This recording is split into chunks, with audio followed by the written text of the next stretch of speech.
Hello बच्चों, let's read the question. The question says that the density of liquid mercury is 13.6 gram per semi-cube. How many moles of mercury are there in 1 liter of the metal? Atomic mass of mercury is 200. So what is the key concept here? यहाँ पर key concept क्या हो जाएगा? यहाँ पर key concept हो जाएगा, key concept here will be, यहाँ पर key concept हो जाएगा मोल कॉन्सेप्ट. अब देखो मरकरी का डेंसिटी कितना दिया हुआ है. डेंसिटी ऑफ मरकरी इज 13.6 ग्राम पर semi cube. Okay, density of mercury,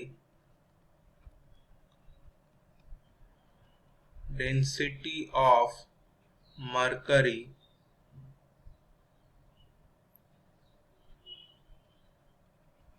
कितना है? 13.6 ग्राम पर सेमी क्यूब. इसका मतलब क्या है? इसका मतलब है कि 1 सेमी क्यूब ऑफ मरकरी, मैं सिंबल दे रहा हूं Hg, that is mercury, has a mass of 13.6 ग्राम. अब देखो यहाँ पर कितना है? 1 लीटर है, तो 1 लीटर इज इक्वल टू कितना सेमी होता है? सेमी क्यूब होता है. 1 litre is equal to 1000 cm cube होता है. सो हम लिख सकते हैं कि अगर एक सेमी क्यूब Hg का मास 13.6 ग्राम होता है तो 1 लीटर और 1000 सेमी क्यूब Hg का मास कितना होगा? So therefore mass of 1000 cm cube और 1 लीटर मरकरी कितना हो जाएगा? 13.6 के साथ 1000 मल्टीप्लाई कर दो. 13.6 इंटू 1000 से कितना होगा? ये होगा 136 बाई 10 इंटू 1000. 0 एलिमिनेट कर दो, तो ये हो जाएगा 13,600 ग्राम. ये हो गया 1 लीटर का मास. अब मरकरी का एटॉमिक मास कितना है? Atomic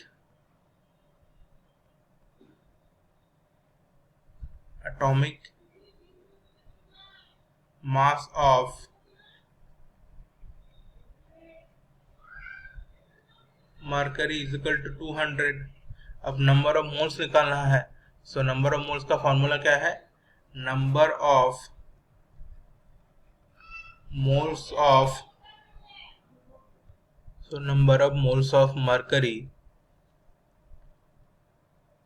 number of moles of mercury in 1 litre कितना हो जाएगा? फॉर्मूला क्या है इसका?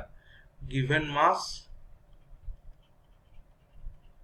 बाय मोलर मास और atomic mass. Molar mass given mass by molar mass by molar mass. अब देखो गिवन मास कितना है? 13,600 और मोलर मास कितना है? 200. सो ये 0 और ये 0 एलिमिनेट हो गया, तो 136 बाई 2. सो कितना हो जाएगा? ये हो जाएगा 68 मोल. So therefore 1 liter mercury has 68 moles of mercury. So therefore 1 liter mercury has 68 moles of mercury. So I hope this will answer your question. Thank you.